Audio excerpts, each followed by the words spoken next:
Muito boa tarde, muito boa noite, muito bom dia para você que está ouvindo nosso podcast, nosso terceiro podcast. É o Cinema em Trânsito. Estamos com dois convidados muito especiais hoje. Vou começar apresentando Ayano Benfica, seu nome, seu bairro. Sou Ayano, moro aqui no Sagrada, aqui na Zona Leste de Belo Horizonte. Estamos aqui para conversar um pouco sobre cinema e as realizações de filmes junto às lutas do movimento de luta nos bairros, vilas e favelas. Massa. Vamos lá agora, nosso segundo convidado, Edinho Vieira. Mesma coisa, seu nome, seu bairro, um pouquinho sobre você. Eu sou Edinho, eu sou do MLB também, que é o Movimento de Luta nos Bairros, Vilas e Favelas. Sou morador aqui da Ocupação Carolina Maria de Jesus, aqui no centro de Belo Horizonte. Cineasta e fotógrafo também aí da luta popular. Doido, muito doido. Temos, como sempre, Gabriel Matavel conosco, nosso apresentador. Fala, galera, beleza? E aí, vamos lá.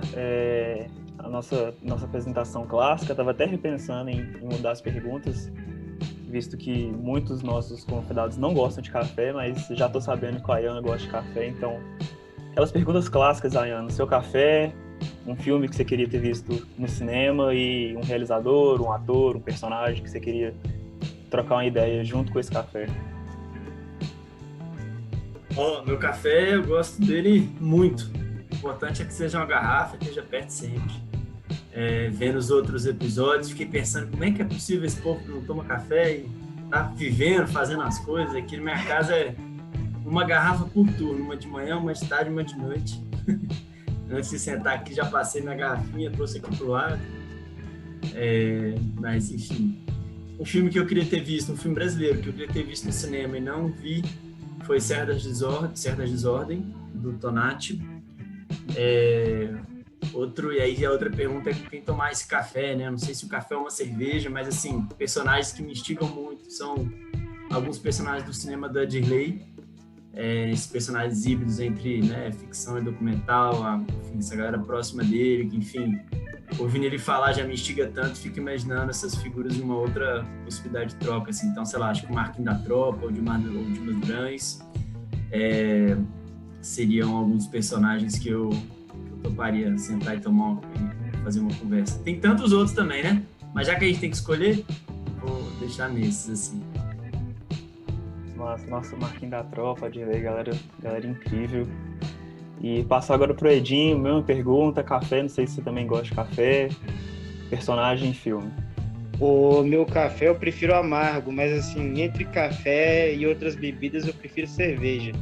Então, cerveja amarga e café amargo pra mim tá de boa. Então tem que ser amargo. Um filme que eu gostaria de ver no cinema. Então é uma boa pergunta, porque quais os filmes que eu não vi no cinema que eu queria ver? Eu acho que Cidade de Deus, Meirelles.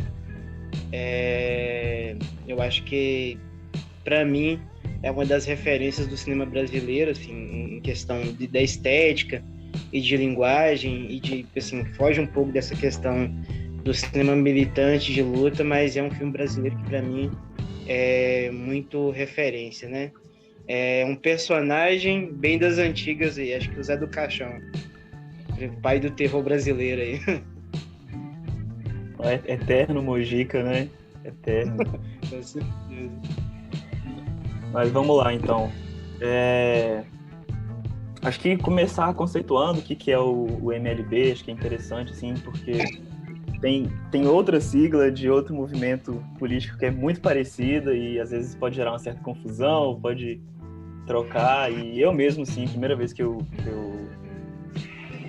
ouvi falar do MLB, eu achei que era o MBL. Então, como surgiu o movimento, desde quando vocês militam nele, e falar um pouquinho sobre, assim, pro ouvinte já se situar. Tá bem. Então, a gente é um movimento nacional, diferente do MBL, a gente é muito mais antigo, né? A gente teve os primórdios do MLB em 1996, quando foi realizada a ocupação Vila Corumbiara aqui em Belo Horizonte, né? Então, daí que nasceu o movimento. E alguns anos após essa ocupação ser feita, a gente tinha necessidade de lutar pela urbanização e pelos direitos básicos que um bairro em construção precisa ter, né? Então, ele nasce aqui em Minas Gerais, mas ao mesmo tempo também nasce em Pernambuco, e nesses dois estados se funda o MLB em 1999. De lá para cá, existe uma série de lutas que foram travadas, e quando chega na altura, a direção desse movimento começou a perceber que antes de lutar por esgoto, lutar por saneamento básico no geral, por asfalto, por uma associação de bairro, por várias dessas questões, as pessoas precisavam primeiro ter casa, né? Então, foi daí que nasce também esse movimento, que é um movimento que faz ocupações. Então, no início dos anos 2000, lá em 2003, 2002, foram realizadas aí as primeiras ocupações da MLB, propriamente dita, né, fora a Vila Columbiária. Inclusive, tem até o próprio filme realizado junto à MLB do Leningrado, que foi uma das primeiras ocupações que a MLB realizou lá em Natal, no Rio Grande do Norte. E de lá para cá, a gente veio crescendo, né? Então, foi se montando coordenação nacional, e a gente começou a desenvolver o trabalho em outros estados, e hoje a gente está organizado aí em 17 estados do país, com muita ocupação em vários desses lugares. Tem ocupação praticamente em todos os lugares, todos os estados que a gente tem atuação, e a gente está principalmente aí nessa atuação na luta das ocupações, mas também principalmente na luta pela reforma urbana e pelo socialismo, porque a gente acredita, inclusive, que fazer ocupação somente não vai dar para as pessoas todos os direitos fundamentais que ela precisa. Então a gente precisa lutar, inclusive, por uma mudança de sociedade. E aí o MLB está aí nessas lutas gerais da cidade, né? É isso aí, Ana. Se quiser complementar de linhas bem gerais, é isso. Eu complementaria trazendo um pouco do trabalho junto com a imagem, né? Que foi se construindo em paralelo a isso, assim. Óbvio que de forma espontânea, a gente teve, né, imagens sendo produzidas ao longo desses 20 anos de diferentes formas, assim, né? Mas, ao mesmo tempo, não existia ainda um trabalho elaborado de comunicação, de registro, de produção de filmes e de fotografia nacional, né? Enfim, que fosse aprofundado, vamos dizer assim, que tivesse consolidado. E aí, de 2013 para cá, a partir de Belo Horizonte, a gente vem elaborando, né, somos várias pessoas, entre elas eu e Edinho, mas podia colocar aqui também, né, o Cris Araújo, tiveram outras pessoas que são, enfim, de outras frentes, que contribuíram muitas vezes para esse trabalho, voluntários, apoiadores, apoiadoras, militantes nossos também, que foram trabalhando na elaboração de um processo de comunicação complexo, que envolve desde o registro fotográfico e videográfico, assim, do início de um processo de ocupação, até a organização de campanhas, a organização de rede de apoio, a organização de campanhas de financiamento, onde o audiovisual tem um papel importante, e com o passar dos anos isso foi se consolidando também em um projeto de realização de filmes, sobretudo a partir aqui de Belo Horizonte, mas não unicamente. O Edinho mesmo colocou aí Leningrado, que é um filme realizado no Rio Grande do Norte, sobre uma das nossas primeiras ocupações, dirigido pela Dênia Cruz.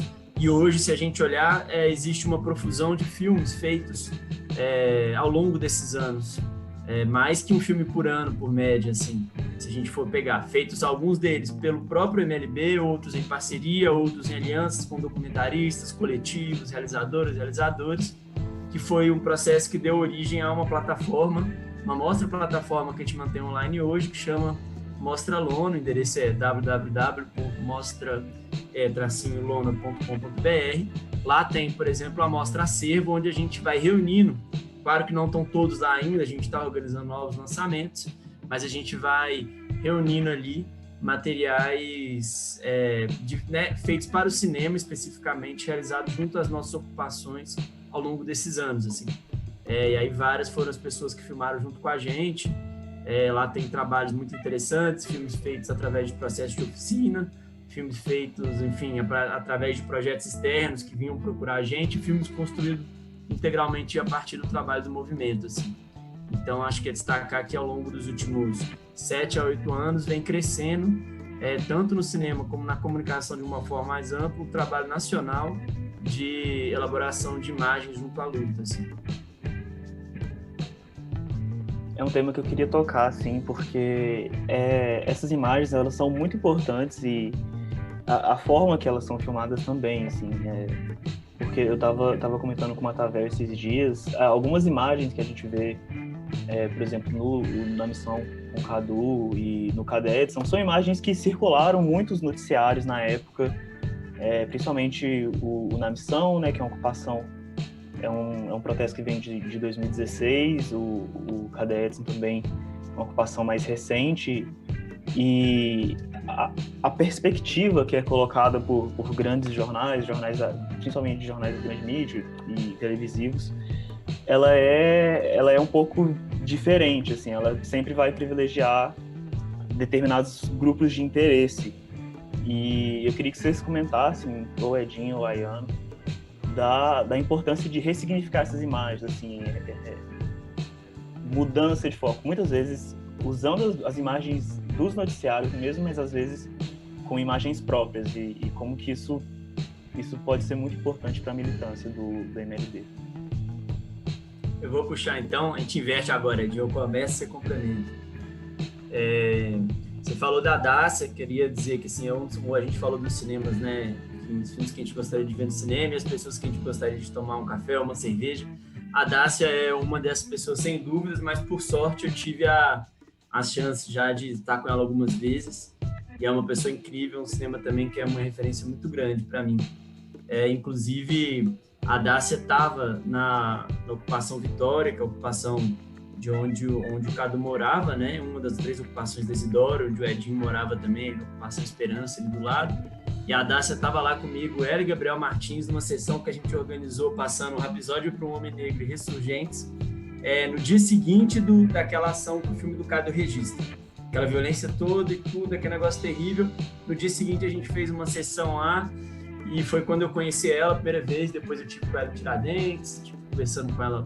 Esse ano a gente não coincidiu porque não houve festival presencial, mas uma pessoa que eu acho que, assim como o Gabriel, também é uma referência, um parceiro em trabalhos, mas dessas que eu tive a sorte do cinema ter possibilitado de encontrar e conversar. É só um parênteses, assim. E porque a Dácia fala essa coisa que é muito importante, assim, de que quando ela fez Cadê Edson, ela estava muito movida por...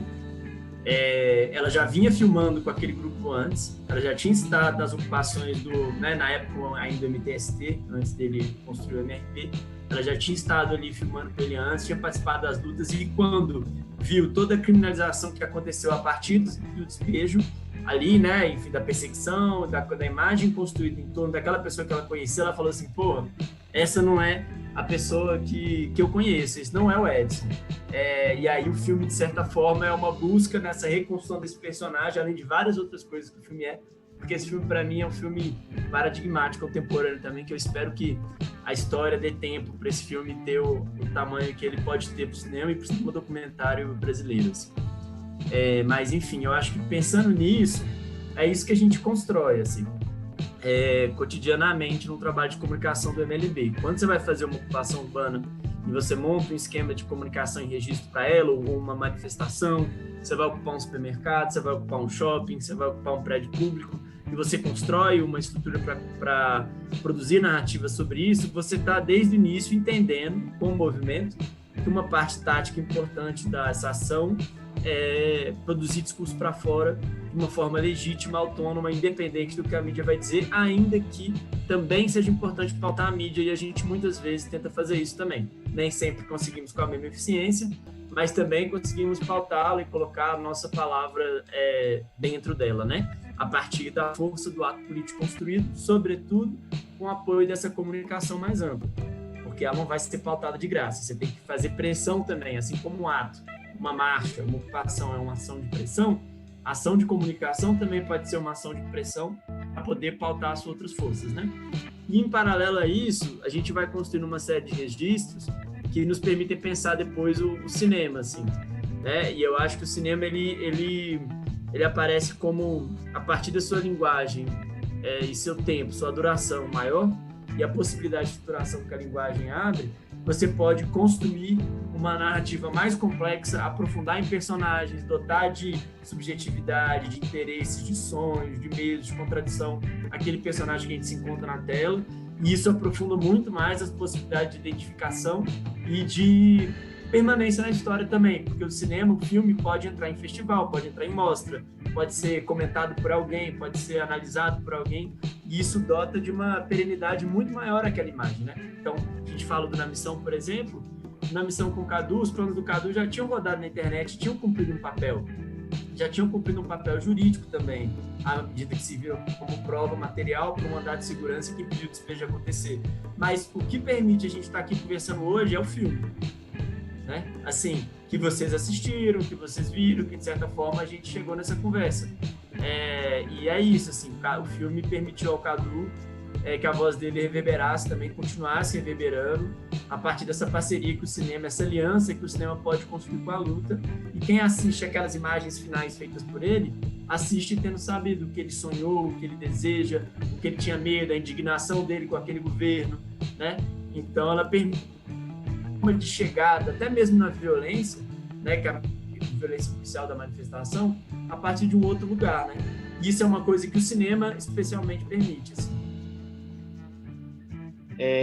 Dando complemento nessa questão que o Ian falou, dando seguimento, na verdade, eu acho que a comunicação dentro do movimento popular, dentro de várias outras, ela tem que ser essa extensão do que é aquilo, né? Então, se é uma comunicação da luta, ela é parte da luta também, né? Ela não é um agente externo, então ela faz parte daquilo. Então, desde o planejamento de como que vai ser a ação, de como que vai estar lá a comunicação, como é que vai ser, em que lugar vai ser postado, o direcionamento dessas imagens, a narrativa, e são coisas que são construídas em conjunto. Então, isso é um dos membros aí da luta, como se fosse um braço, uma mão, uma perna, né? Então, tá ali parte também, tem a mesma importância de cavar um buraco ou colocar um pedaço de madeira no chão, de esticar uma lona e fazer uma barraca numa ocupação. Então, a comunicação tem um papel também na luta, né? E acho que, além disso, tem essa questão dos olhares, né? Então, essa experiência que a gente foi construindo com o tempo e que a gente foi chegando nesses lugares, eu acho que tanto Na Missão quanto Conte, que são dois filmes para mim que são referências nesse sentido, que cumprem um papel, uma função diferente de outros filmes que a gente vai falar sobre eles, por exemplo, porque esses estão diretamente inseridos nesse contexto da luta, né? Outros vão narrar fatos, mas esses aí, especificamente, eles estão inseridos ali, são extraídos desse momento espontâneo, né? Da ação. E os outros vão provocar essa fala, essa narrativa em outros momentos, né? Mas, como a gente diz que o cinema é a arte da mentira e que várias coisas vão sendo colocadas ali, que a gente pode colocar elementos na narrativa, inclusive, para poder transparecer outras verdades, é uma coisa importante também para a gente, porque a gente precisa usar desses recursos também, né? O Conte, por exemplo, ele não é uma ação só, né? São várias ocupações sendo feitas, mas quando você tem um corte ali, parece que é uma coisa só. Então, é uma construção de vários anos de produção de imagem, que depois a gente pegar aquilo e avaliar todo aquele material, dispensar, porque a gente, inclusive, desfez de várias imagens que pra gente era importante, né? Mas para caber dentro daquele corte do filme, para entrar dentro da narrativa, a gente optou, no caso dos diretores que foram até mais no final, participei de uma parte da pesquisa mais no início, mas é isso, a gente foi afunilando até a gente chegar num ponto que era uma narrativa, um negócio que coube dentro de um corte, de uma montagem, e que inclusive ganhou prêmios, foi reverenciado nesse sentido, né? Então, uma proposição aí interessante, uma experiência que inclusive eu desconheço outras que fez nesse sentido, esse corte, até conheço coisas parecidas, mas nesse sentido eu desconheço, assim, de filmes com esse tipo de proposta. O outro filme é o próprio Na Missão com Cadu, que eu acho que ele induz, as imagens são muito fortes, né? Mas isso que o Ian coloca de conhecer o Cadu, ir lá, tomar um café com ele falar da vida dele, do sonho, das aspirações, de quem que ele é, e são coisas que fazem a gente se aproximar muito mais de um personagem, né? Então, quando a gente vê aquelas imagens, a gente fica muito mais impactado do que a gente já fica impactado pela força das imagens, né? Finais. Mas quando a gente conhece a pessoa, quando é muito próximo, aí fica outra relação com essa pessoa, com essas imagens. Por isso que eu acho que é tão importante a ressignificação delas, né? Elas serviram para ser denúncia, serviram como peça jurídica, mas também tem uma narrativa que pode envolver essas imagens, que acabou virando filmes muito bons e que conseguiram cumprir outro papel, chegar em outros lugares que a própria comunicação da internet e o jurídico não consegue chegar, né? Então, a importância dos filmes também tem seu papel, seu lugar. Você estava falando, Edinho, justamente do poder dessas imagens e elas serem ressignificadas, tanto terem rodado na internet, tanto terem rodado em diferentes filmes. E o que eu acho mais interessante delas, assim, a gente até comentou no primeiro episódio, é que ela é uma ressignificação da linguagem também, né? Você tem a última cena como um plano de sequência, e o plano de sequência basiniano, assim, por excelência, é o suprassumo, assim, do cinema realista que ele buscava, que ele buscava mesmo. Então, você ter esse plano de sequência que é gravado com celular, assim, sem artifícios mesmo, de um set, de pessoas por trás disso, né, da arte de mentir mesmo, do cinema, que principalmente de um plano de sequência precisa de muitas pessoas. Então, essas imagens, as imagens do Conte, as imagens do vídeo Memória, do Memórias de Isidora também, eu queria saber como que vocês trabalham com essa questão de ressignificação, assim, porque as imagens, elas se repetem em alguns filmes, mas elas sempre estão carregadas de significados diferentes, e como que isso é pensado, como que isso é tido filme a filme, assim. Então, eu acho que estava numa conversa outro dia que passou um pouco por aí também. De certa forma, seria responder essa questão, seria falar também de como surge cada um desses filmes, eu acho. E assim, seria uma resposta enorme para agora, acho que tomaria tempo demais, mas eu acho que tentando ser mais sucinto, cada projeto é um projeto imobilizado por várias questões diferentes. Assim, o filme do Cadu, por exemplo, ele foi mobilizado pelo plano do Cadu. Assim, a gente sabia que, tendo visto o plano do Cadu, que aquele plano dentro de uma sala de cinema, ele passaria a ter uma densidade muito maior e que a gente poderia oferecer, de certa forma, do nosso lado, como realizadores de cinema, assim, né, como pessoas, na verdade, realizadores não, porque aquele, na minha trajetória específica, é meu primeiro filme. Como diretor, né? No mais tinha um trabalho como assistente de direção, como assistente de produção, produtor, enfim. Oficineiro, dava muita oficina na época, muito com essa parte, trabalhava muito na parte da comunicação, dirigia materiais mais institucionais, enfim. Mas para o cinema foi meu primeiro trabalho, mas sabia que a gente podia oferecer isso, a possibilidade de construir através da linguagem uma forma de entrada mais densa para aqueles planos e, de certa forma, nesse encontro do nosso material com o material do Cadu, potencializar, sabendo sempre que a parte mais forte, inevitavelmente, do filme era esse plano, esses dois planos deles. Os planos dele foram se transformando em dois depois, no final, porque tinham 6 planos feitos naquele dia, mas que a gente sabia disso e foi encontrar essa forma, tanto no modo de filmar, como no modo de abordar em cenas a conversa, como na montagem com o Gabriel, como na forma de entender em qual momento do filme esses planos entram, né? Assim, porque um filme sobre aqueles planos poderia ser, por exemplo, um filme que começa com aqueles planos e que depois vem explicar, né? Ou ele poderia ser um filme que o Cadu está contando as coisas e vai entrando em momentos diferentes, aqueles planos picotados, né? Assim, não poderia, porque assim, não seriam filmes que eu faria, mas outras pessoas poderiam fazer destes filmes. Para tratar esse mesmo tema, esse mesmo material, mas de certa forma ali a nossa preocupação era estabelecer um regime onde a gente fosse conduzido até aqueles planos com essa entrada que a gente conversou antes, né?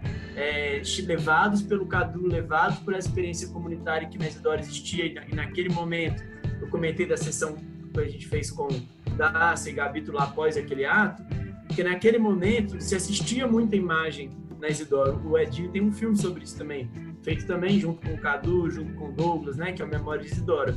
Era um momento onde se produzia e se fazia muita imagem, se via muita imagem na Isidora. Então, assim, a gente, de certa forma, queria construir, abraçar o filme com isso, construir. O Léo Pirata uma vez falou, depois de uma sessão desse filme lá no Janela, que é como se fosse construir um ninho, assim, né? Construir um ninho para que esses planos existissem ali. E abrir esse campo do cinema também para essas imagens, né? Potencializando o que essa linguagem do cinema poderia potencializar. Mas aí cada filme é um processo diferente. O Ponte, a gente, foi como o Edinho começou a esboçar ali na resposta anterior, né? A gente estava num período de tomar muita porrada, né? Foi o período um dos momentos de agravamento do golpe de Estado, que culminou no governo fascista que preside o Brasil hoje. Mas naquele momento a gente tinha acabado de sofrer também 2 despejos violentos, um na Temer Jamais, outro na Manuel Aleixo. A gente tinha uma companheira nossa que tinha tomado um tiro no rosto aos 14 anos de idade, uma menina que a gente conhecia desde os 9, que é a atriz dos primeiros filmes feitos junto à MLB no Brasil, que são os filmes do Anderson Lima, dirigidos da Ocupação Eliana Silva, onde a gente faz o Entre Nós. A Gabi é uma dessas meninas que está lá, o filme chama A Rua é Pública e o outro Zaga de Bonecas. Então, assim, existia todo um contexto onde a gente sentar e olhar aquelas imagens era também olhar para a nossa luta procurando essa energia de força. E aí entender o que aproxima aquelas imagens é entender onde estava a energia e a força do movimento, né? Assim, é um processo quase terapêutico junto com as imagens também. De assistir, como o Edinho falou, coletivamente, com várias pessoas que participaram da feitura dessa imagem, para ir, de certa forma, esculpindo o filme e depois fazer outras sessões com dirigentes, com militantes do movimento, para ir conversando sobre o corte, encontrando esse corte, assim. Então, esse processo de significação e ressignificação dessa imagem se dá nessa troca, nesse exercício de montagem, de visionagem, esse exercício de escolha, de comentar o material, de abrir mão de material, de decidir que é um filme noturno, de decidir que é um filme que não mostra violência policial, de decidir que é um filme sobre um estado de ocupação, onde o que tem comunidade dele é justamente a ação coletiva e o conjunto dessas ações, e não a cotemporalidade ou a coespacialidade, sabe? Então eu acho que tudo isso vai sendo construído. E aí, claro, em outros filmes, por exemplo, igual você falou, o Plano do Cadu vai estar presente nos filmes do Edinho também de outra forma. E aí o Edinho vai poder contar um pouco sobre isso também melhor que eu. Mas eu acho que isso é uma outra coisa importante quando a gente pensa no cinema coletivo e feito junto à luta, é que essas imagens, elas não pertencem ao diretor cineasta, né? Ela não é uma imagem de autor, no sentido do cinema de autor francês e depois, né, que tanto vai pautar o cinema brasileiro, mesmo o cinema político brasileiro, enfim, muito marcado para os autores também. Ainda que sejam filmes que têm autores, a gente não está falando que não tem direção, né, que não tem realizador e realizadores junto com eles, mas acontece que essas imagens elas têm uma permeabilidade da luta, assim. Elas podem estar na internet, como pode estar no processo de luta, como pode estar no meu filme, no do Edinho, onde quem pegar elas, montar e fizer, né, assim, a partir dos seus parâmetros, do elemento que constrói as condições para aquele filme surgir, o filme, desde que haja um compromisso, né, enfim, eu acho que termina existindo um compromisso ético comum com elas, né, assim, pela responsabilidade de lidar com essas imagens. Mas isso vai estar sendo pautado a cada trabalho, assim. E eu acho que cada filme vem... O vídeo memória já é um outro processo. Assim, o vídeo memória, essas imagens moveram eu e Pedro para fazer um filme na Ocupação Eliana Silva, que seria um longa sobre essa história, que é o Entre Nós Talvez Estejam Multidões. Só que o filme foi se constituindo, no período que a gente morou lá, foram 8 meses, 4 dias por semana lá e 3 dias fora de lá, mas trabalhando no filme, que a gente foi percebendo que o filme já não tinha espaço para aquelas imagens, que o que estava constituindo aquele filme era outra coisa, mas que essas imagens tinham um lugar e deveriam ser montadas também. E aí nós vamos justamente na articulação das imagens de arquivo produzidas na luta, junto com imagens que são pertencentes também ao longa, né? Para quem vê o longa, vê o que elas estão lá, construir, fazer uma coisa parecida, de certa forma, com o processo do Cadu, ainda que diferente ali, mas que é de abrigar essas imagens de arquivo em conjunto, em sua força, dentro de um material que a gente, de certa forma, constrói, né, junto com a comunidade. Assim. E eu acho que isso está muito regido em todos esses casos, nos filmes da Edin também, e aqui tu falando filmes da Edin, mas também tem outras co-direções, né? O Isidoro Dias e Lutas é Edin, Stephanie, Raquel, enfim. Mas eu acho que assim, é importante só colocar, e eu também, os filmes que a gente faz, o Ponte, em co-direção com o Cris e a Camila, e o Pedro, enfim. São filmes também coletivos, no geral, mas eles estão regidos por uma preocupação de que essas imagens, elas não sejam imagens de arquivos que são relegadas a formas testemunhais da história através do audiovisual. Não é só isso. É construir filmes, desde a hora de filmar, a hora de montar, a hora de roteirizar, que permitam sempre a gente chegar nelas, elas com sua força, com densidade, com profundidade. E eu acho que isso é, de certa forma, um trabalho em comum na forma de lidar com essas imagens, que poderiam ser subjugadas, de certa forma, à condição de arquivo, prova, testemunha, sabe? Mas eu acho que a gente tenta trabalhar um pouco para além disso, assim. Voltando até no ponto anterior, do que eu estava falando em relação da importância das imagens, como é que a gente produz elas e como é que, inclusive, vão se culminar também nesse processo dos filmes, existe ainda a disputa das narrativas, né, do que a gente chama de mídia burguesa e, vamos dizer, da mídia popular, que é justamente essa questão de em qual lugar estão as lutas e esses seres de luta, né? Então, na mídia burguesa, ela é pautada de uma forma. Então, o que se passou no jornal, o que se passou no Fantástico, se passa nesses outros lugares aí que a gente pode ver, o que sai no jornal impresso, imagens da luta que nada diz de fato dela, né? Então, os trabalhadores que necessitam de moradia, por exemplo, que nesse tema que a gente está abordando, são tratados como vagabundos, como ladrões de terra, como pessoas que roubam o que é dos outros.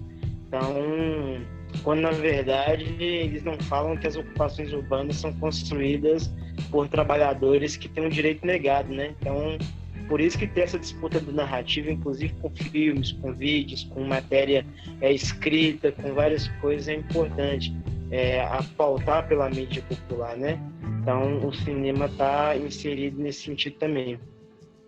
Já nessa questão da produção dos filmes, o Ayer até citou uma coisa que eu achei interessante, mas assim, eu não concordo 100%, né, com o que ele diz, que é essa questão do autor dos filmes, né? Eu acho que os filmes têm autores, eles têm... eu acho que eles não têm dono, né? As imagens não têm dono. Então, os donos dessas imagens são o próprio povo, então tem que ser usado para a luta.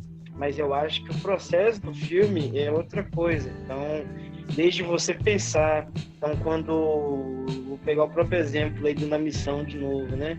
Então, quando os companheiros viram aqueles planos do Cadu, e aí vão lá, pensam que aquilo ali daria uma imagem forte no cinema, numa tela grande, que aquilo tem impacto, que aquilo consegue sensibilizar as pessoas e consegue pensar uma narrativa para poder construir o filme de uma maneira que ele é hoje, da forma que ele saiu.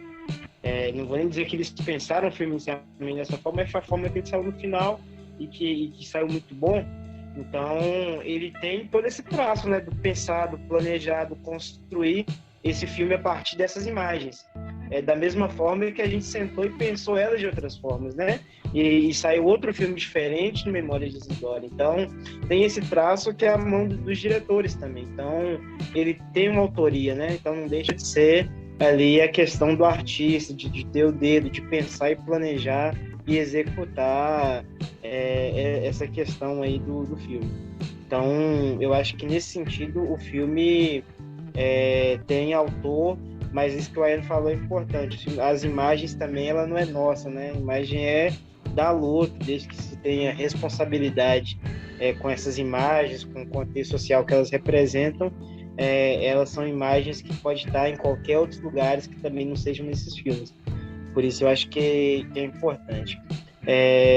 Mas dessa construção como um todo e dessas imagens aparecerem, eu acho que é isso. Acho que tem esse traço de como que os filmes são planejados e como é que eles são feitos, né? Então, essa questão do Na Missão com Cadu, ele foi pensado com um sentido, com um propósito, que era de apresentar o Cadu, essa luta especificamente, quem que era ele, em qual contexto que ele está inserido, o impacto da imagem nua e crua, diferente talvez do Memórias de Isidora, porque quando a gente fala do Memórias de Isidora, a gente está falando de um projeto que busca adensar num compilado de imagens, num compilado de narrativas, as memórias de um lugar, de um território, né? Acho que é diferente o recorte que o plano do Cadu tem na missão. Então, em um filme, ele é o que move a história, né? Então, na missão, ele é o motor daquela história. No Memória de Isidora, ele é parte da história de um território. Então, não é só ele, tem outras pessoas. Inclusive, tem lá também o João Vitor, que é outro companheiro que morreu também lá na Ocupação Vitória, mas que produziu essas imagens. E ele fala com muito orgulho, por exemplo, da ocupação dele. Ele pega uma câmera, inclusive numa oficina, dessas oficinas que o Ayano cita aí, que a gente fazia muito e que a gente executa nas ocupações. Então, no meio de uma dessas oficinas, ele pega uma câmera, sai andando pela ocupação e ele sai filmando tudo. Então, ele filma a casa e fala o seguinte: tá vendo aqui? É trabalhador, olha o cara, tá fazendo a casa dele. Não vamos deixar acabar, não. Isso aqui é o sonho dessa pessoa, é uma família. Então, ele começa a narrar os fatos e a gente enxerga também essa potência nessa imagem, nua e crua, da forma espontânea que ele quis narrar essas histórias, né? Porque por muito tempo tá pautado pra gente de quem narra essas histórias, né? Então, agentes externos que contam essas histórias pra gente e nem sempre a narrativa que a gente queria dar para elas. Então, é muito importante quando uma pessoa tem acesso a uma câmera que não era dela, que era de uma oficina, mas que ele teve acesso a uma câmera, de pegar ela na mão e produzir a imagem da forma que ele achava que tinha que ser.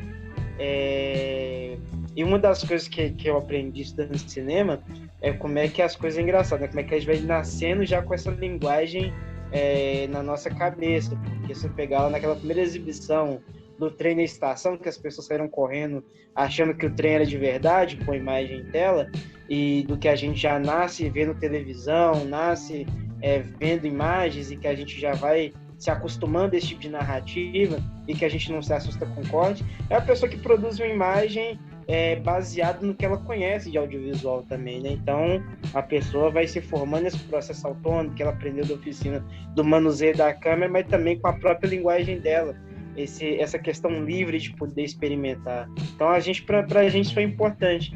Estou falando dessa imagem específica do João Vitor, que é uma questão que para mim marca muito nessa questão do Memórias de Isidora, mas tem também a experiência da Vilminha, uma senhora de quase 70 anos, que mora dentro de uma ocupação urbana, e ela acredita que a comunicação é a base da verdade. Então, ela pega a câmera dela e registra tudo. Então ela começa a filmar desde uma assembleia a um ato, qualquer lugar que ela vai, ela tira a câmera do bolso e registra tudo. E aí, quando o cartão de memória enche, ela vai lá na Lan House, aí ela passa tudo para um DVD e colocar elas no filme, né? Então, é outro processo, mas também de uma pessoa que tem essa linguagem própria dela e essa livre expressão para poder narrar as histórias que ela vive, né? Então, eu acho que dentro desses dois projetos, essas imagens para mim representam isso.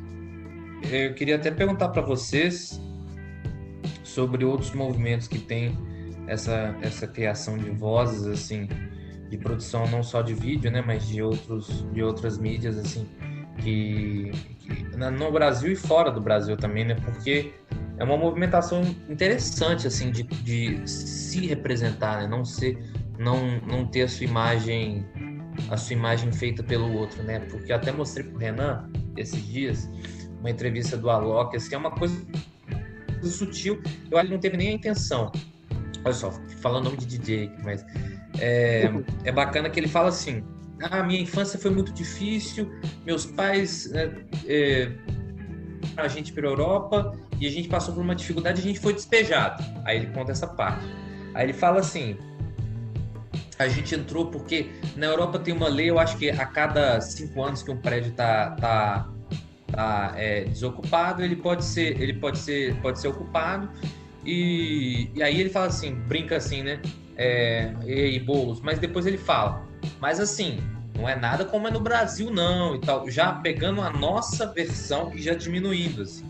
E a gente, cada vez mais eu vejo isso também com a questão do KD Edson, com os filmes de vocês, a gente vê que essa troca de vozes, né, quando a voz ela é do outro, a gente tem esse problema, né, de representação, assim.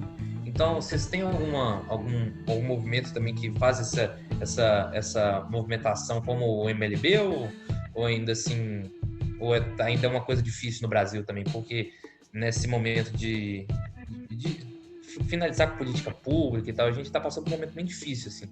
Mas é uma coisa bem bacana de saber, né? Vocês sabem ou não? O Ayano é mais piolho nessa questão, ele vai saber te falar muito melhor. Mas, assim, de experiências que eu conheço, tem a Eliane Café, né, com a FLM lá em São Paulo, que produziu alguns filmes de ocupação, o próprio KD Edson aí da Dácia. O Adirley Queiroz não é nem filme de ocupação, mas assim, acho que a própria construção da história de Ceilândia e da relação dele com aquele território, eu acho que entra muito nesse campo, mas não é um movimento, é a relação dele com aquele território. Mas todas essas experiências, elas não são internas especificamente, né? Geralmente, a não ser a Eliane Café, eu acho que essas experiências que estão colocadas são mais de agentes externos também que pautam essa questão. O MST também tem muito filme que fala sobre MST, mas que eu acho que é muita gente de fora também, o simpatizante com o MST que está lá produzindo esse material, né? E tem o pessoal indígena, né, que tem muita produção audiovisual também, filme das aldeias. Então o Ayano vai até poder falar melhor sobre isso depois, mas essas são experiências que eu conheço. Então, acho que a Ed introduziu bem a questão. Uma coisa que eu pensei muito logo no início que você falou, é que eu acho que um dos trabalhos mais antigos e mais perenes assim, no Brasil é o Vídeo nas Aldeias mesmo, né? E sua longevidade, assim, formar cineastas, realizadores. Hoje, assim, você tem grupos, né, em diferentes grupos, realizadores perenes, já no cinema, inclusive, nos festivais, né? Tipo, Isael e Sueli Machacali, Genito Gomes, lá, os Guarani Kaiowá, enfim, acho que hoje já é uma outra etapa, assim, do cinema indígena mesmo, né? Em relação ao que foi o início do Vídeo nas Aldeias, mas fora isso, a gente poderia destacar também, acho que experiências de cinema em território quilombola. Teve recentemente um filme de Gabriel Martins, co-dirigiu junto com o Quilombo dos Marques, que chama 9 Águas, agora eu esqueci quantas águas são. Acho que é 9 Águas. Eu acho que é 9 Águas ou Sexágua? 9 Águas, Sexágua. 9 Águas, Sexágua é outro filme. O 9 Águas, do Gabriel, com eles. E assim, existem cinemas que partem a partir de associações em diferentes territórios. Eu destacaria também, assim, na experiência zapatista, que eu acho que é pioneira na relação do movimento social, luta por território e comunicação, porque ele surge no início da década de 90, 94, junto com a internet. Então os caras já surgem comunicando, isso é como um marco desse movimento, assim. Acho que eles são talvez o mais relevante desse período, assim, né? Porque a diferença, por exemplo, do MST aqui, que surge no mesmo período, o MST não tinha essa relação ampla de comunicação estabelecida. E hoje eles estão em um estágio que também tem seus coletivos de realizadores e realizadoras formados, né, em processo de produção interna de imagens. E aí, assim, aí fica ali como recomendação, assim, também na Mostra Luna, quando a gente construiu a plataforma, a gente lançou junto com ela a nossa mostra anual, que é Atravessamentos. E na Atravessamentos foi basicamente filmes feitos em relação com territórios, assim, né? Que é essa ideia de ampliar a luta das ocupações urbanas do MLB junto com outras lutas de ocupações urbanas e de territórios quilombolas, territórios indígenas, e lá existe um amplo cinema feito, assim. Outros cinemas de luta feito em aliança também, assim, o cinema de TT Moraes, o Edinho falou da relação dos filmes com o MST, né? TT Moraes é uma das primeiras pessoas a filmar junto com o MST, lá na década de 80 ainda, e que tem uma série de filmes feitos em proximidade íntima, inclusive com as mulheres na luta do campo. Então, assim, se você pensa no vanguardismo em relação às temáticas, né? Assim, existe o vanguardismo de ser uma mulher realizadora, de filmar junto a mulheres da luta no campo do MST lá na década de 80 já, sabe, assim? Eu acho que é interessante. Um dos filmes marco para isso está no YouTube, é Terra para Rose, que depois vai ter uma sequência em 2 filmes ainda, tratando da vida da Rose, enfim. Um outro cinema que eu conheci através do Vinícius Oliveira, Luiz Andrade Oliveira, um pesquisador do cinema da relação, do cinema militante, né, e de documentaristas e a militância de movimentos sociais urbanos na história. Então, assim, um dos caras que ele traz é o Renato Tapajós, que também era um militante organizado de esquerda, foi preso, torturado, e quando sai da prisão é reorientado ao trabalho, para trabalhar junto às forças populares organizadas nos sindicatos, realizando filmes, e aí tem todo um conjunto de filmes feito durante o ciclo das greves, né? Eu acho que, assim, existem muitos cinemas que a gente pode dizer que, de certa forma, e aí eu acho que tem um ponto importante, assim, eu, no meu lugar como realizador, como profissional de cinema, como pesquisador, eu não posso me colocar no mesmo lugar que o Edinho, no sentido de...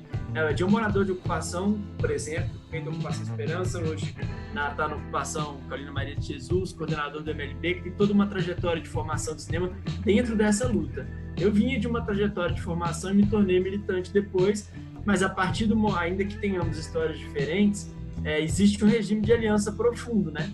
E onde o Edinho colocou antes na fala dele coisas que eu acho importante, que é assim, onde primeiro parte pelo entendimento de que o foco central não é o Ayano fazer o filme dele. A gente construir um trabalho de comunicação para um movimento que se pensa também a partir das imagens e usa as imagens para lutar. A partir do momento que essa transição está feita, eu acho que estou dando o meu exemplo, mas para dizer que eu acho que outros cineastas e outras cineastas na história do cinema brasileiro e latino-americano, para destacar alguns assim, fizeram esse movimento independente de ser um grupo ou não. O próprio Van Santarelli, olha o atleticano falando aqui, ó, o próprio Van Santarelli, peço que editem, por favor, a parte anterior. O próprio Van Santarelli, né? O Van Santarelli é um homem branco francês que veio para o Brasil construir uma possibilidade de vídeo nas aldeias em um período onde a tecnologia permitia isso e que dedicou sua vida a essa construção. Então existe, eu não quero de forma alguma comparar a minha trajetória tão inicial, né, com uma trajetória tão consolidada como Vansan, Renato Tapajós, figuras que são históricas, mas existe um regime de aliança que eu acho que ele está marcado pelo dar a voz ou não é sobre isso, sabe? Eu acho que está marcado sobre entender o papel das imagens que estão sendo feitas e não ser de uma luta maior do que o cinema. Por isso que lá no início, eu conversando ainda em off, estava falando que eu tenho um pouco de dificuldade às vezes de falar só dos filmes ou de estar num festival e estar muito centrado só nos filmes, porque eu acho que a gente tem que pensar sempre essa relação ampla, assim, né? Dessas conexões amplas que a luta permite. Aí só para fechar aqui, eu acho que a própria Dacia e a trajetória dela nos, por exemplo, Ressurgentes ou no Cadê Edson, é uma trajetória de aliança profunda que permite estabelecer o cinema como um espaço a mais de reverberação de uma luta. E aí não é dar a voz, não é abrir para as pessoas a chance de falar para o mundo, gente, os movimentos sociais, seja qualquer um deles, ou os movimentos indígenas, né, as organizações indígenas, as lutas territoriais indígenas, já tem voz, já tem reverberação, já falam para o mundo. O que a gente pode fazer enquanto cineastas, realizadores, enfim, pesquisadores, o que for, de qualquer outra posição, é se aliar a uma luta para ajudar a construir mais possibilidades de reverberação dessa pauta, por exemplo, sabe, assim, e entender o nosso lugar nesse processo, de uma forma complexa, assim mesmo, sabe? Eu vi uma fala recentemente da Duda, que falava sobre a candidatura dela, a caminhada política dela, sendo a primeira mulher trans a se candidatar ao Senado, sendo a primeira vereadora trans de Belo Horizonte e ganhando como uma vereadora, como a pessoa mais votada da história da cidade, né, para o cargo. E ela falava muito que toda essa carreira política, ela ia muito além da política, ela ia muito mais dela ser representante, porque ela carregava uma natureza simbólica na candidatura dela. E ela fala que no Senado o primeiro banheiro feminino foi construído em 2016. Ela fala que as pautas de pessoas, de corpos trans ainda são banheiro, nome, maternidade, enfim. E ela estar, né, candidatando ao Senado, ela estar na prefeitura como vereadora, né, na prefeitura de Belo Horizonte, é muito simbólico. Não preso à pessoa da Duda, mas o símbolo que ela carrega sendo uma mulher trans, sendo professora de literatura, e esse retorno aos símbolos assim me deixou pensando muito sobre como que isso vai às vezes para o cinema, né? Como que vocês terem o domínio desse simbólico, desse campo simbólico é muito importante. A gente sente do que a gente já falou, né, da criminalização dos movimentos sociais, principalmente pelas grandes mídias. E eu queria que você comentasse um pouco assim sobre o retorno desse símbolo, sobre vocês se apossarem dos próprios símbolos e as próprias histórias e assim, alguns filmes de vocês têm até, incluindo também o Guaiano e, né, todo o coletivo de cineastas, eles têm um caráter um pouco didático, assim, mas não um didatismo que vai ter um narrador falando no fundo, com a voz grossa, assim, do Cid Moreira, explicando sobre os movimentos sociais, mas ele vai ter um didatismo interpessoal, assim, muitas vezes dois moradores de ocupação conversando, às vezes um entrevistador e um morador, e isso vai tendo uma troca de conhecimento muito interessante, tanto com certeza, né, para os realizadores, mas para o espectador também. Então, eu queria que vocês comentassem sobre esse aspecto quase que didático assim, do cinema. Mas é isso, por mais que seja pequeno algumas questões, ainda é de um simbolismo gigante, né? Então, pela primeira vez na história de BH, você tem uma vereadora trans. Em outras cidades do país, que eu não vou lembrar o nome aqui agora, tem a primeira vereadora negra. Em vários lugares você tem notícias assim, né?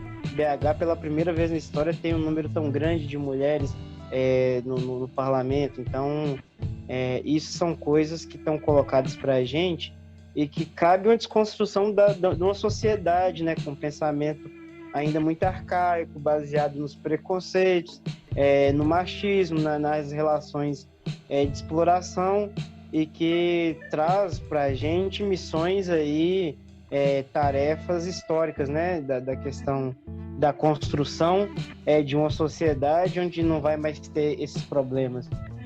E quando você cita esses casos aí de como a gente retrata essas imagens, como essas imagens elas podem ser fortes no cinema, nesses espaços, eu fico pensando justamente isso, né, o impacto que tem essas pessoas para quem está vendo de fora, porque quem vê uma vereadora trans sendo a mais votada da história de Belo Horizonte, talvez não consegue entender que o Brasil é o país que mais mata pessoas transexuais, sabe? Que ao mesmo tempo é o país que mais consome pornografia transexual também. Então, essas contradições que estão colocadas do preconceito e da luta, não vou nem colocar aqui na questão política do que a Duda Salabete representa, ou qualquer outra pessoa representa politicamente na questão do que eu defendo, do que outras pessoas defendem, porque aí entra mais nas concepções ideológicas, mas principalmente nesse campo da esquerda, essas desconstruções, né, de se inserir no meio do parlamento, de espaços que muitas vezes é negado para a gente. Então, isso tem impacto, né? Essas notícias têm impacto. Então, você ter narrativas em torno disso são coisas de fato que vai ter impacto na sociedade. Então, mas assim, é um impacto que ao mesmo tempo me choca também, porque como que a gente ainda se choca com coisas tão simples, né?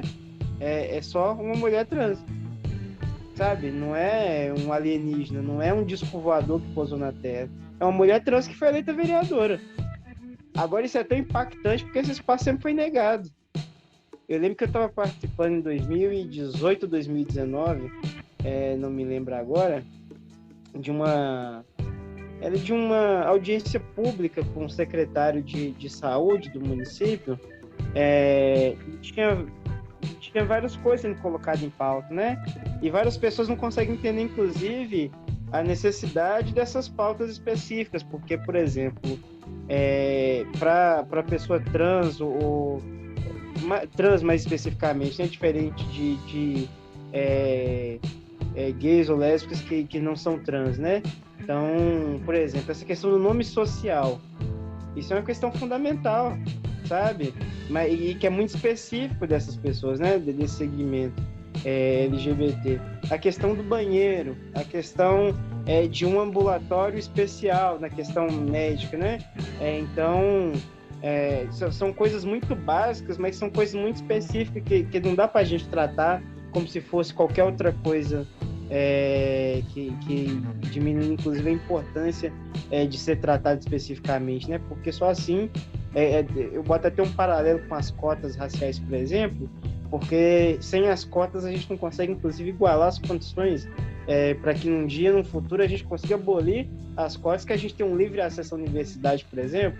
Então, isso são coisas que, para mim, cabe uma visão específica no momento atual, para no futuro a gente conseguir ter uma planificação e uma melhora nesse sentido. Trazendo para dentro do cinema, e eu vou trazer para dentro do grande cinema, porque eu acho que o cinema de resistência é o cinema de resistência, né? Então, de fato, ele vai tratar coisas de resistência. Mas eu vou trazer para o grande cinema, Hollywood, por exemplo.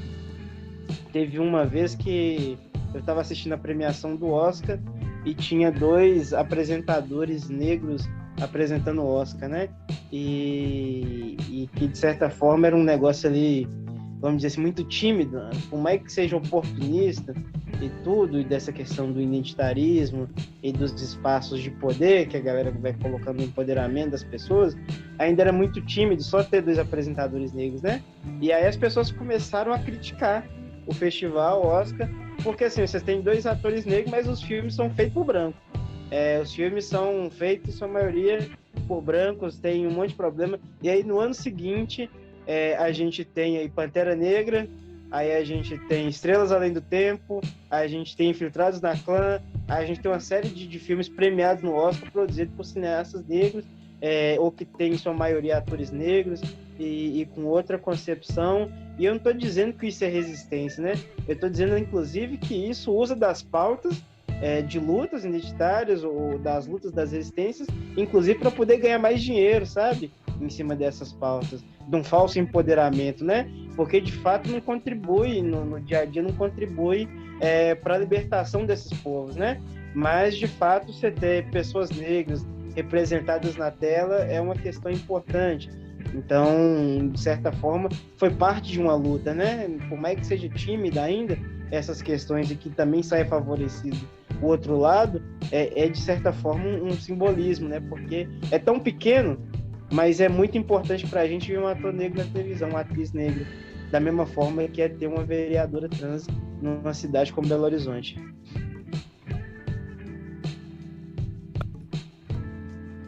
Eu não vou nem me arriscar a completar qualquer coisa em relação ao simbolismo e a questões da importância dessa luta. Eu acho que o Edinho colocou tudo que eu poderia colocar de forma muito melhor, com muito mais propriedade. Eu queria só cobrir um pouco uma parte da sua pergunta, que eu acho que a gente pode falar um pouco mais, que é sobre a questão de como os filmes tratam, tudo que a gente tem feito, tratam questões. Você colocou o termo, né, de didatismo. Eu entendo, você está falando não no didatismo óbvio na estrutura do filme, mas de tratar de forma didática questões da sociedade contemporânea e da história dessa sociedade. Assim. Eu acho que isso está, sim, permeando. Então, é só para completar por esse ponto que eu acho que é pensar a narrativa de uma forma global e a narrativa sobre as cidades, por exemplo, sobre as pessoas, e a narrativa que os filmes constroem. E aí eu acho que, assim, uma coisa que eu gosto de pensar sempre, eu tenho gostado de pensar sempre, é que, assim, Belo Horizonte, para quem não é daqui e estiver ouvindo, Belo Horizonte, desde a escola a gente aprende que ela foi feita por Arão Reis. Arão Reis é um arquiteto urbanista, sei lá o que ele era, que desenhou a Veia do Contorno e seu interior. Assim como a gente aprende que Brasília foi feita por Niemeyer e pelo outro engenheiro lá, cujo nome eu esqueci. sob a batuta de JK, sabe assim, né? A gente aprende essas histórias na escola, né? Mas quando você olha para Belo Horizonte, o mapa de Belo Horizonte, assim, se for pensar, inclusive, economicamente, populacionalmente, menos ainda, mas assim, acho que do território de Belo Horizonte não deve dar 5% de abrigo contorno. Se você for pensar da economia de Belo Horizonte, das pessoas que participam da vida da cidade, nossa, assim, né? Ampliar para a região metropolitana, ampliar, né, para, enfim, várias cidades com regime pendular de trabalho, enfim. Então, na verdade, essa narrativa é absolutamente mentirosa, né? Ela é mentirosa, só que ela é tão mentirosa como o descobrimento do Brasil, sabe? Assim, como se o Brasil começasse, esse território começasse a partir da chegada dos portugueses aqui.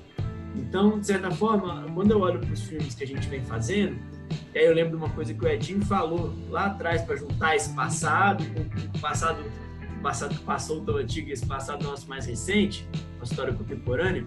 O Edinho, ele uma vez falou numa entrevista que a gente estava, eu e ele, Stephanie, conversando e o Lincoln Pérez, conversando com o Jean-Claude Bernardet, e o Bernardet perguntou alguma questão sobre, né, um pouco do motivo da gente fazer esses filmes, e aí o Edinho respondeu um negócio que foi, deu como exemplo, né? Calil foi recém-eleito prefeito de Belo Horizonte, uma parte do discurso dele dizendo que vai urbanizar a Isidora. Isso é mentira, né? Assim, é verdade do Edinho, mas é mentira do Calil, porque o Calil até hoje não urbaniza. Terminou o mandato dele, se reelegeu e a Isidora está igualzinha. A Isidora e as ocupações urbanas todas. Mas naquela época foi justamente o mesmo período que o Edinho estava fazendo o Isidora Dias e Lutas. E aí, Dias e Lutas para resumir, né? Mas Dias de Luta, Noite de Resistência. E ele falando da importância de que justamente naquele momento, onde a Isidora, de certa forma, se estabilizava de um risco iminente que existiu durante tanto tempo, era importante estabelecer um espaço para narrar a história de luta daquele território, porque senão, daqui a uns anos, as pessoas iam olhar e dizer, não, isso aqui, quem urbanizou foi o Calil, né? E toda essa história de luta, toda a história do Cadu, toda a história da Isidora, todos, né, Charlene, Edna, enfim, Rose, inúmeras pessoas, que, né, sejam elas lideranças ou pessoas da comunidade que tiveram um papel decisivo nessa luta toda, o MLB, a Comissão Pastoral da Terra, o Frei Gilberto, toda a história ia se perder, né? A história de repressão, de resistência. Então, a importância de se fazer filme, seja para narrar no presente, né, a história das lutas que estão se dando, e seja para contradizer também essa história oficial de que quem faz a cidade é o poder, né? Poder público, poder vertical de cima para baixo. Porque, na verdade, isso também é um filme, para colocar um paralelo aqui com o cinema do Ardilei, em A Cidade é Uma Só, por exemplo, né? Resume essa tese, assim, isso que eu estou dizendo. Ele já fez um filme inteiro sobre isso a partir de Brasília. Um conjunto de filmes, né? Mas esse é um marco também. Mas é que, na verdade, essas cidades elas são feitas por essas pessoas que não têm voz nenhuma e que têm sua história completamente apagada, né? Essa diversidade de pessoas, sabe, né? Assim, são nas ocupações urbanas, de longe, as pessoas mais responsabilizadas são as mulheres negras, pobres, mães, a maioria delas, ou grande parte delas, ou mãe solo, ou tiveram experiência de mãe solo, ou sabe assim, que tem que criar seus filhos, que tem que construir sua casa, que tem que fazer seu bairro, que tem que fazer a coordenação do seu bairro, tem que trabalhar, né, assim, e enfim, várias outras tantas pessoas que atravessam a vida dessas comunidades, né, que essa juventude que está lá é a mesma juventude negra perseguida, criminalizada e assassinada pelo Brasil inteiro, mas que isso não esses grupos não são a exceção das cidades, eles são o motor da cidade. Eles trabalham, eles constroem eles trabalham no centro ou, né, assim, na parte da cidade formal durante a semana, e no final de semana constrói suas casas, fazendo a cidade se expandir. Queira o poder público ou não combater, criminalizar e a mídia criminalizar as ocupações urbanas, 90% da cidade de Belo Horizonte é feita de ocupação urbana. Então é uma coisa até antiética, assim, antiética de todas as formas, mas contraditória no próprio discurso, porque o poder combate de um lado, o Estado combate de um lado, mas de outro lado ele precisa dessa expansão. E aí eu acho que a ideia desse didatismo, assim, ou do filme como um espaço para refletir sobre essa história, sobre essas trocas, ao mesmo tempo que falar desse fazer cidade dessa forma, né, dessa forma grande de cidade, mas também falar das pessoas que fazem essa cidade de uma forma honesta a partir do encontro, da troca e do estabelecimento de espaço e cena para que elas sejam fortes também, que sejam vistas de forma forte, de forma bonita, com densidade, com história, com sonho, com dança, com, sabe, assim, com tudo isso que também marca a vida das pessoas. Então, é como se fosse essa tensão, assim, permanente, que é a marca do movimento social, na forma como eu vejo, que é entre coletivo e indivíduo. E que é, na verdade, a grande tensão, né, no sentido assim, de que somos sujeitos com as especificidades, com história de vida, mas somos sujeitos coletivos mais fortes, com uma capacidade de ação ainda mais forte quando reunidos e organizados, né? Então, os filmes tentam, de certa forma, eu acho que de diferentes maneiras, abrir espaços para isso, assim. Seja a partir das imagens feitas por essas pessoas, seja a partir dos relatos, do depoimento, da troca, da entrevista, sabe? Essas duas tensões, que eu acho que não são uma única resposta, mas estão em conjunto com a resposta aí que o Edinho coloca, de que para que a gente pense em mudança estrutural, de fato, é preciso mais que vitórias simbólicas. Mas as vitórias simbólicas são muito importantes, porque elas refletem todas as estruturas que não deveriam existir e que elas precisam superar, né, para ser o que são como vitórias, né, assim. Mas, ao mesmo tempo, é preciso organizar essas vitórias simbólicas junto com um trabalho coletivo maior e mais amplo que construa alternativas de fato, né? Enfim, que eu acho que é o jogo da política de forma ampla, falando na política numa ideia, né, para além da política eleitoral, assim, mas, enfim, é essa a necessidade de se fazer política, assim. Mas, assim, é igual, eu acho que a proposta desse projeto é exatamente isso, assim, mostrar que o cinema ele tem um potencial muito além do que está na grande mídia, assim, muito além do que hoje está na página de capa dos streamings, né? Tem um potencial que vai muito além disso, assim, e tem narrativas que, mesmo que pareça que tem bastante coisa, né, nesses serviços, nesses lugares, quando você vai dar uma funilada, tem muita coisa concentrada em certos lugares, né? Enquanto isso tem toda uma gama de narrativas que ficam de fora desses grandes canais, desses grandes veículos, assim. E ter vocês dois, realizadores desse cinema que a gente... Será que pode chamar de marginal? Eu acho que sim, né? Cinema mineiro, desse cinema que tá esse cinema de força, esse cinema que eu, igual eu falei com o Renan, cinema que passa do front, né? Cinema que mostra a narrativa após narrativa, né? Não é a narrativa dos veículos, né? A narrativa de quem tá vivendo aquilo tudo lá. E isso é bem bacana, assim, de ter vocês dois conosco. Foi um prazer, né? Encerrando aqui com chave de ouro. Foi um prazer muito grande, assim, acho que a gente comentado na missão no primeiro episódio, depois ter o Edinho, ter a Ayano, que é bem massa. Só reforçar que a gente vai deixar na descrição os filmes que a gente citou, algumas referências, e eu quero agradecer a Clarice Filgueiras, do MLB também, que me passou o contato do Ayano e a gente conseguiu fazer essa troca. Muito obrigado, Clarice. E vamos lá pela ordem alfabética. Ayano, se quiser deixar suas redes sociais, seu contato, alguma coisa que você está produzindo e tal, pode deixar aí, que a gente deixa na descrição do podcast também. Eu acho que seria interessante, eu falei mais cedo da Lona, www.mostra-lona.com.br. Acho que o site do MLB é um excelente lugar para conhecer mais o movimento, ler os documentos, www.mlbbrasil.org.br. Eu acho que seriam, e também as redes sociais do MLB, que agora eu vou ficar na dúvida de quais são os arrobas, tomara que o Edinho saiba, para poder cobrir essa... É porque eu nunca tive que procurar, né? Eu já estou lá desde sempre, mas o nacional é @movimento de luta nos bairros, separado as palavras por underline, e o de Minas é @MLB_MG, tenho quase certeza, vou dar uma conferida aqui, que eu acho que é interessante para acompanhar o trabalho assim, que a gente vem fazendo. E é isso. Show. Quer passar nenhum seu pessoal? E-mail, pessoal quer entrar em contato com você? Caso alguém queira entrar em contato individualmente, pode escrever para o aiano.benfica, Benfica, lembrando que é com M antes do F, @gmail.com. E é isso, meu Instagram é @aiano, B de bola, M de mineiro, no tudo junto.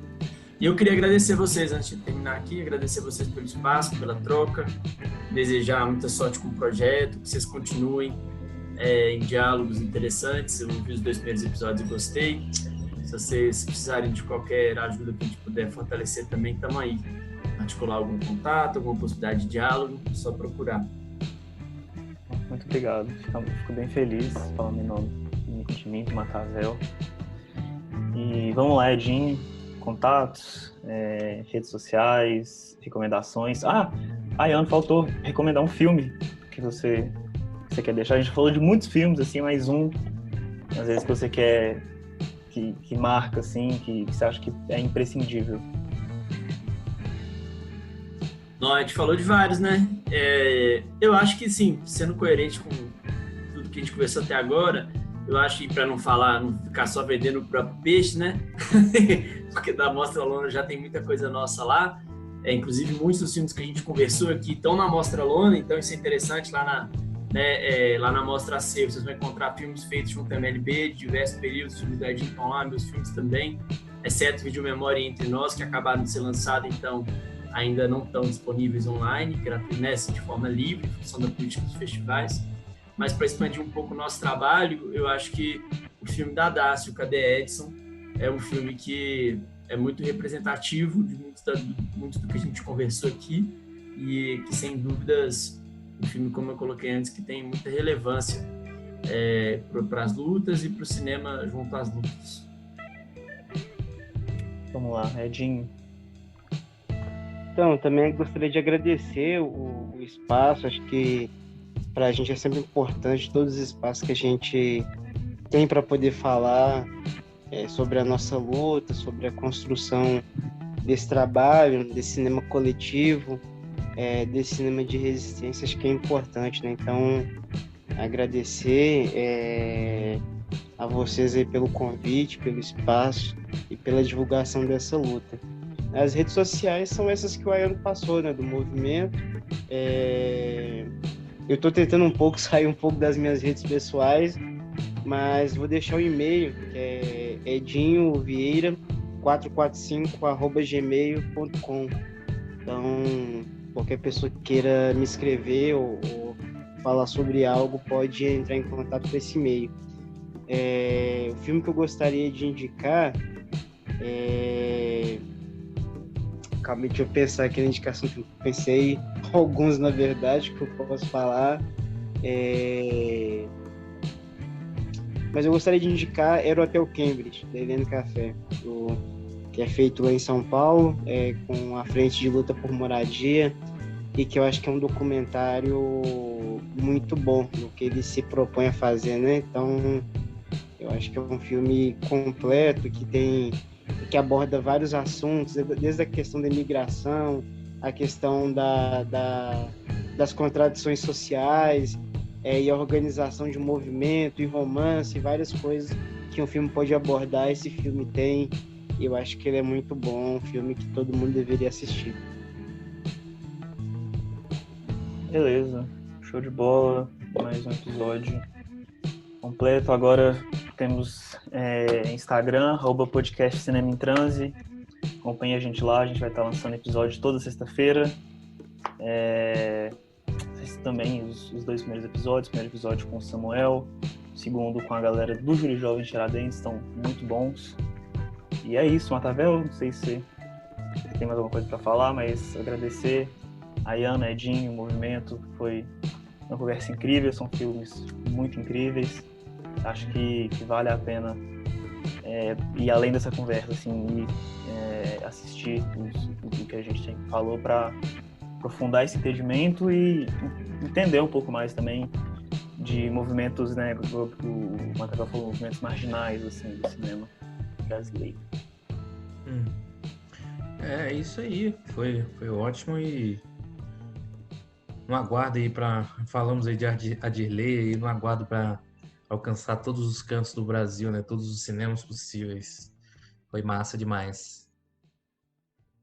É isso aí. É isso. Boa tarde, boa noite.